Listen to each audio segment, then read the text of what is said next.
Nobody wants to be a refugee. Why would you want to be a refugee? You don't have a future. Your destiny is in somebody else's hands and not yours. My worry is, how do we integrate 25,000 people, make sure that they are well-fed, well-clothed, well-housed, and integrated into our society? It's not an easy thing to do. Like, I can call a friend. We're adopting a family. They feel like our family. Yeah, they were fantastic. It's only a matter of time before they'll be here in safety. The simple story of the 25,000 Syrian refugees set to come here is this. Syrians are desperate and grateful. Canadians are welcoming. But is the reality that simple?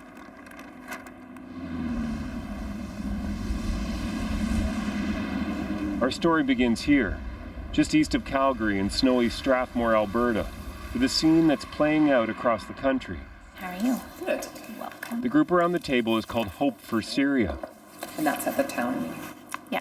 5 strangers who've come together to sponsor a refugee family.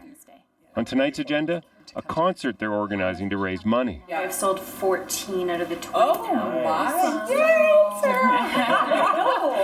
So far, they've got $42,000. Their goal is $60,000. That's how much they think they'll need to support the family of 7 who could arrive any time. I would totally buy the kids their winter outfits because it would be nice if they had something new. Shelby Dwyer is the leader of the group. When you actually take a minute to picture what your life would be like if bombs were being dropped on your town and you had no choice but to flee with only the clothing on your back. I want to make a difference, and I thought that maybe other people would want to help out as well. In Strathmore, some did, some didn't. For example, at first, Shelby called the group Strathmore for Syria. But when some locals told her they didn't want their town associated with Syrian refugees, she changed it. I was really naive. I didn't realize that there would be opposition at all, and I didn't know that people would have such strong feelings about whether or not these refugees should be accepted into Canada. You're worried about them. I worry for them that they'll feel unwelcome, or that, someone might say something negative to them, and I just want to sort of shelter them from that and protect them from that. The group has collected almost everything the Syrian family will need when they get here. Sunday, 2 days ago. Cool. So that was from Jenny. It's kind of crazy, though, when you think that this is everything to set up a household. Yeah.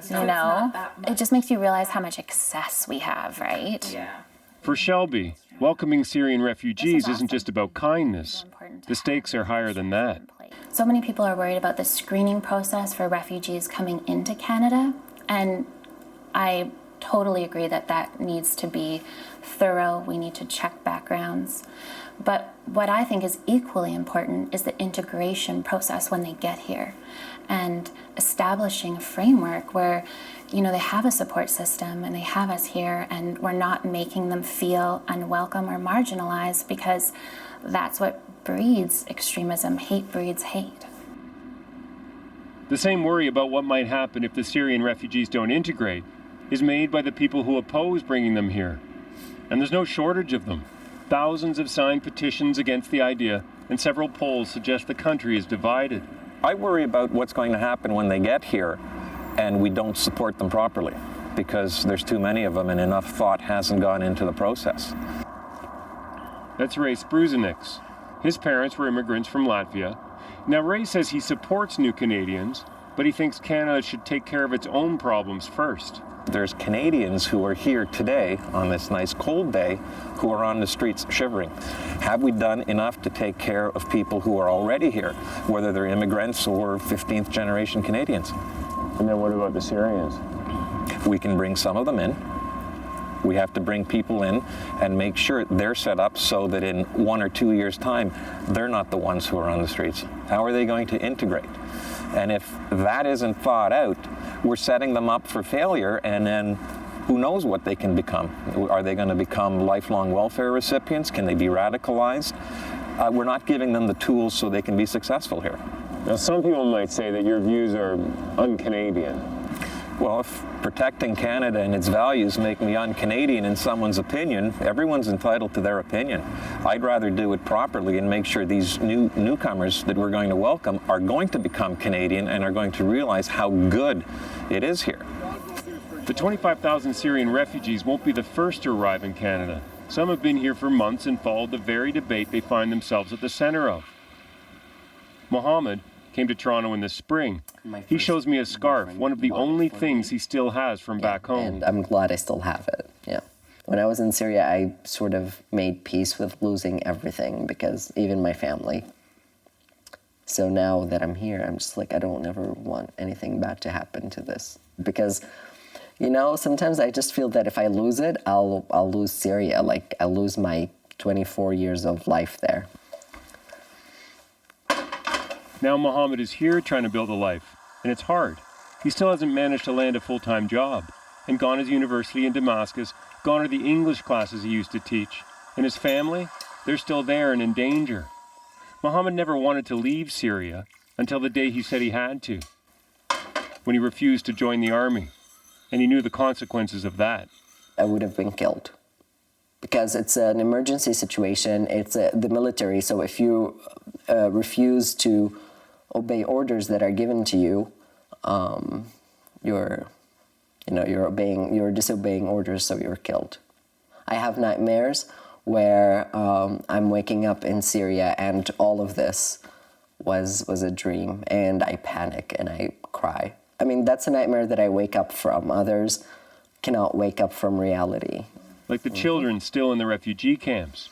Mohammed has pictures to remind him of what he lived through. That's me, with my awesome glasses. He knows he's lucky, and he's grateful. At the same time, he says some Canadians have a distorted view of his people. What do you think most Canadians see when they picture a Syrian refugee? I think they see people with dirty hands, dirty faces, torn clothes, I suppose.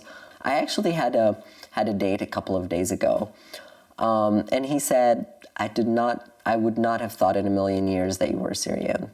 It's just because, you know, of what we see and what we read, we don't expect Syrians to be just like us. We've heard people say that if the Syrian refugees don't integrate properly into Canada, they could become radicalized. What do you think of that idea? These are people who have endured very difficult circumstances, so I know they'll be very appreciative of what Canada's doing, and I know they're going to be working very hard to express their gratitude to the land that opened its doors for them. This is all stuff that we can stop. For the group in Strathmore, opening their doors is an understatement.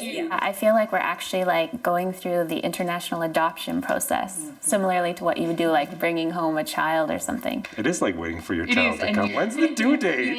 We don't have a due date. I just hope that wherever they are in their camp, that they're safe, and I hope that they know that we've been matched with them, and it's only a matter of time before they'll be here in safety, and that we think of them all the time, and that we care about them, and we don't care what religion they are, you know, where they're from, where they live. They're just people, and we just want what's best for them, and that we'll take care of them. Yeah. The 25,000 Syrian refugees will likely start arriving next week. And in the end, whether they integrate into Canadian society depends as much on us as them. Nick Purdon, CBC News, Toronto.